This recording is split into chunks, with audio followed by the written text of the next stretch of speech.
Hola a todos, hoy vamos a practicar un modelo de letra llamado uncial. Es un modelo de letra que se hace en dos ángulos de inclinación, a 90 y 45 grados. Es como va a estar funcionando nuestra herramienta, nuestra plumilla. Va a haber un nivel extra de complejidad con respecto a otros modelos como el llamado rústica.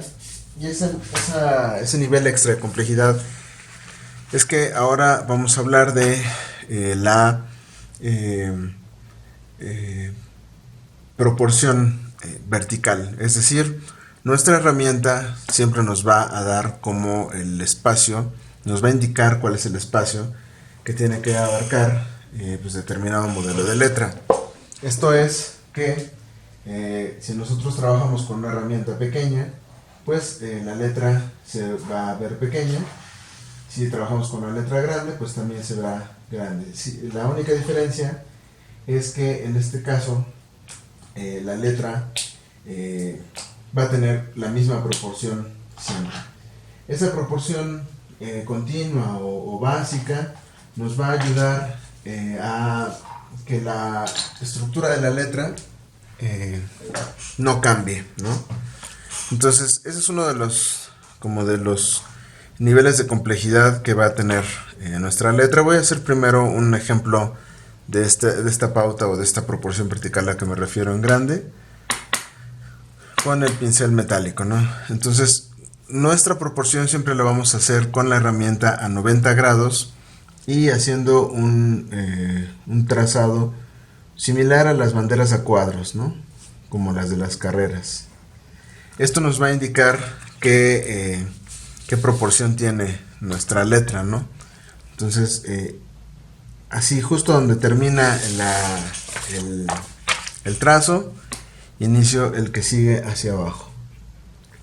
Esta proporción yo la puedo generar con cualquier herramienta, ¿no? Las proporciones de las letras en caligrafía no se miden en centímetros o en milímetros, sino son proporciones, ¿no? Por ejemplo, si yo hiciera esto con el Sharpie, igual lo pongo a 90 grados y puedo hacer la misma como banderita esta que nos va a servir como pauta, ¿no?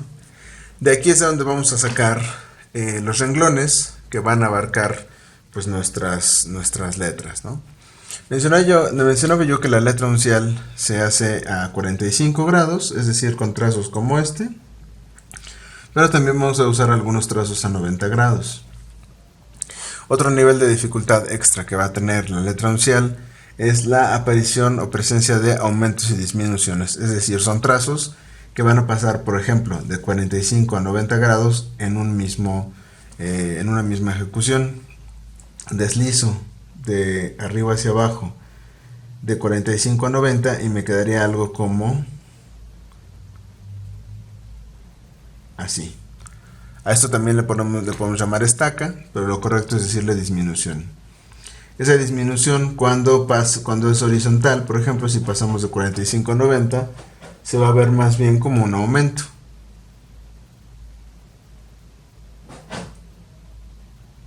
¿Sí?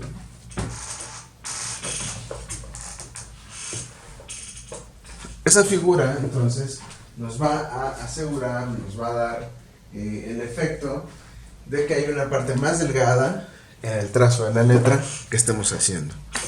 También podemos pasar de 0 a 45 en horizontal.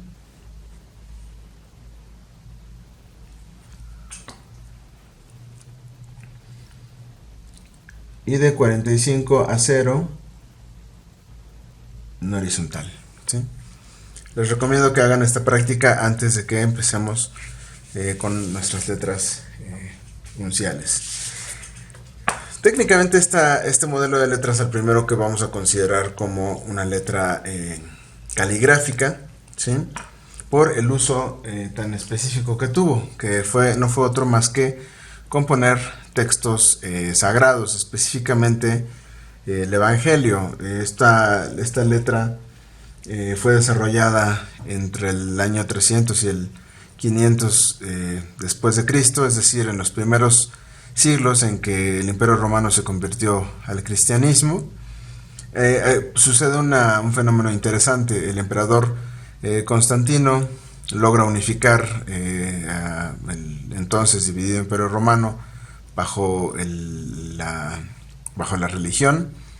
Se empieza a seguir como la vida de Cristo, la doctrina se esparce por toda Europa, o que es básicamente lo que abarcaba el Imperio Romano, y de pronto el Imperio Romano entra en declive y desaparece. Pero sus colonias en las que queda, vamos a decirlo, dividido, con influencia de los godos, o bajo el poder de los godos, pues conservan esta cuestión como cristiana, ¿no? Entonces, simultáneamente se empiezan a producir libros, la reproducción de el Evangelio, pues esa es como la tarea principal que tiene el cristianismo, o una de las tareas que tiene, que es la de esparcir la palabra del Señor, o sea, la historia de Jesús de Nazaret.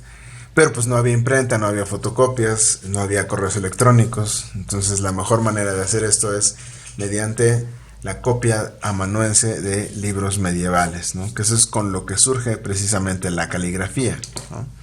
Esta letra uncial todavía es considerado un modelo romano, aunque ya estamos en la antesala de la caligrafía, a lo que llamaremos caligrafía medieval, ¿no? Entonces, la proporción que vamos a usar con este modelo vamos a usar 8 renglones, de los cuales 1 se lo vamos a dedicar al ascendente, 5 al cuerpo de X y 2 al descendente. Entonces vamos a marcar en nuestra pauta de la siguiente manera: el primero con número romano, primero, luego 2, 3, 4, 5, 6 con número arábigo, séptimo y octavo con romano. Los vamos a marcar así y ponemos un 0, porque es el espacio que hay que dejar entre renglón y renglón. Entonces lo vamos a marcar de esa manera para que podamos distinguir de alguna forma en dónde están las alturas de ascendente, descendente y X, y no cometamos algún error. Entonces otra vez marcamos primero, 2, 3, 4, 5, 6, séptimo, octavo, 0, ¿sí? Yo creo que con eso nos va a ser suficiente. Entonces, vamos a iniciar.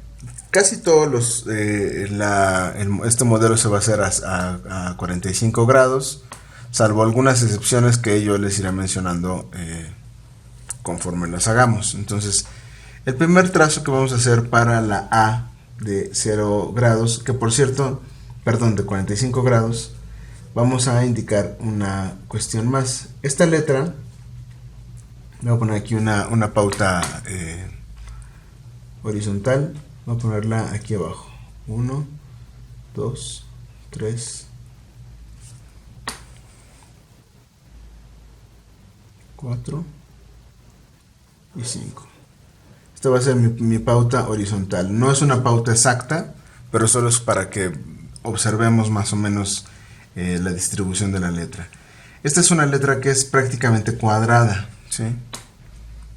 Entonces la A la vamos a hacer a 45 grados. Este es nuestro primer trazo. Y el segundo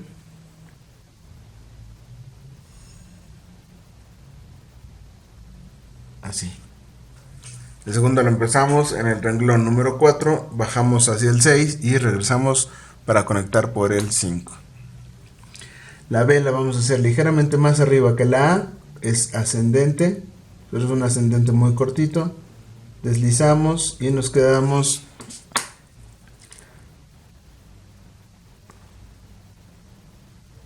hacia la derecha en curva.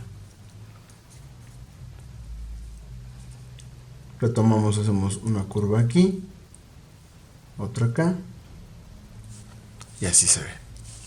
Este modelo es considerado como un protomodelo de minúscula. Aún vamos a encontrar que hay muchas formas que se hacen como las mayúsculas, pero poco a poco las letras van a ir adquiriendo una forma muy como de minúscula. Hacemos una curva para la D. cruzamos desde la parte de atrás. Y fíjense, es una letra bueno, es cuadrada, digo yo, pero en realidad es muy redonda, ¿no? Su nombre uncial proviene de una moneda de romana del ancho o del tamaño de una onza. Y es precisamente esta letra que se hace así. Aquí hay un aumento, vamos a pasar de 0 a 45 grados en horizontal, aquí.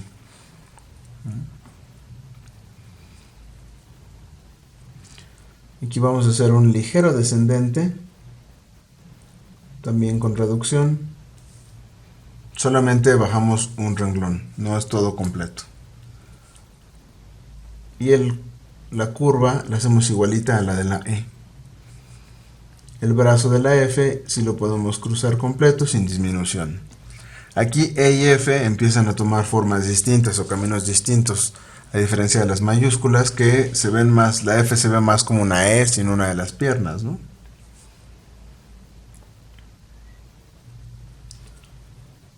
Vamos a hacer una curva muy redonda para la G.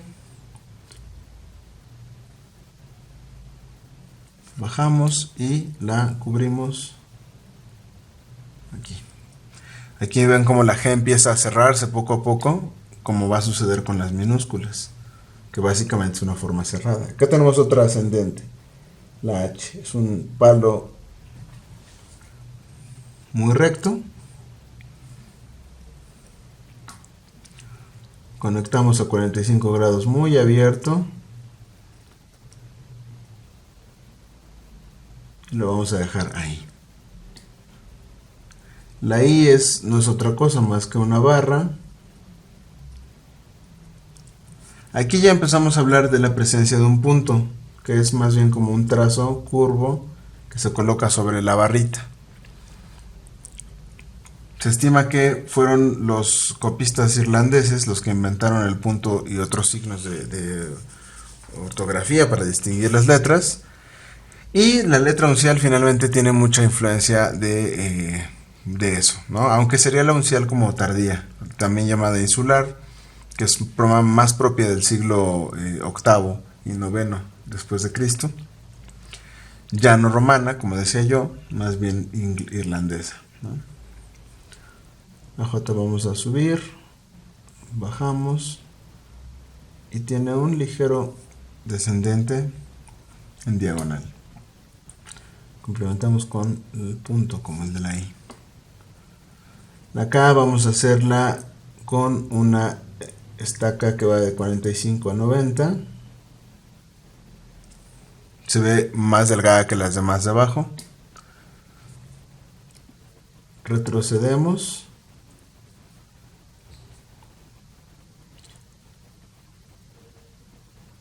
Y avanzamos. La pierna siempre va a ser más larga o más larga, más hacia la derecha que el brazo. La L es una barra ordinaria, la dejamos ligeramente hacia atrás en curva, en muesca, y la cola no es otra cosa más que una vírgula.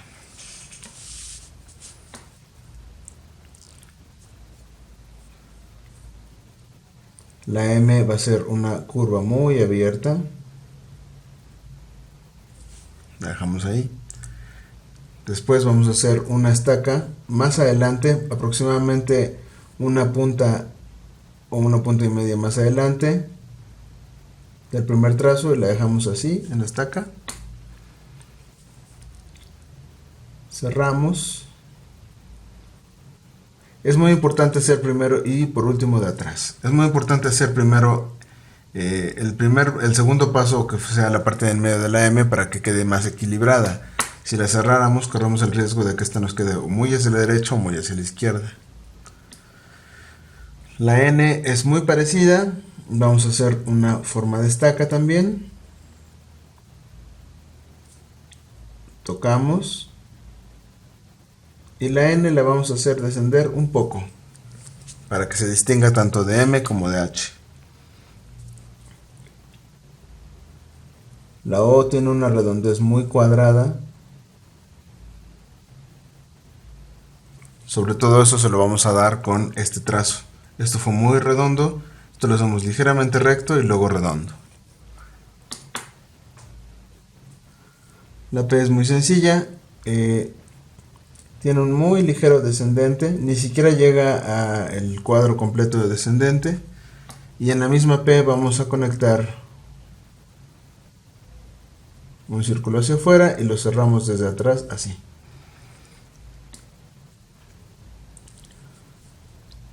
Para la Q vamos a hacer una curva muy larga que incluye una parte recta de abajo y queda hacia atrás. Y la O vamos a cerrarla como la O, así. La Q, como podrán ver, tiene un paralelo en la D. La R, como la B, va a subir con un pequeño ascendente. Nos quedamos ligeramente hacia un lado. Hacemos primero la cabeza redonda. Y por último, la pierna la vamos a hacer diagonal. Observen cómo esta R se ve como el punto exacto intermedio entre una R minúscula y una R mayúscula. La diagonal de la S va a ser más bien larga, casi cuadrada. Y la vamos a cerrar simplemente desde atrás en redondo.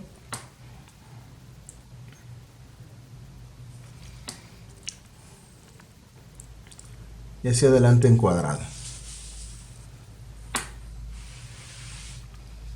La T la vamos a dejar ligeramente empezando desde arriba de la altura de las X. Y vamos a hacer un brazo serpenteado como vírgula. Es como una C cuadrada.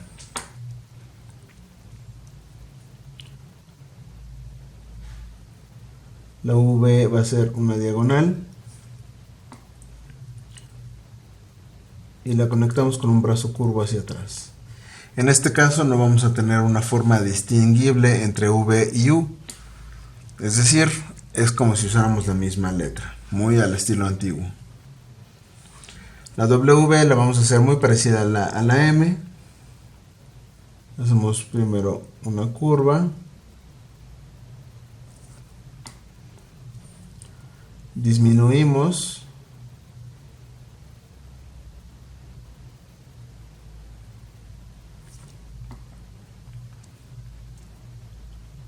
Cerramos y cerramos.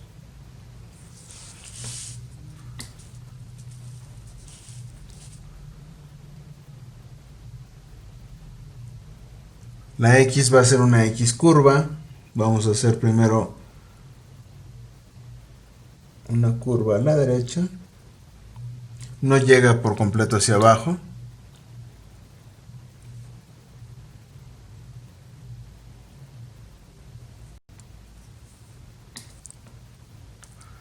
La Y la vamos a hacer como una pequeña V.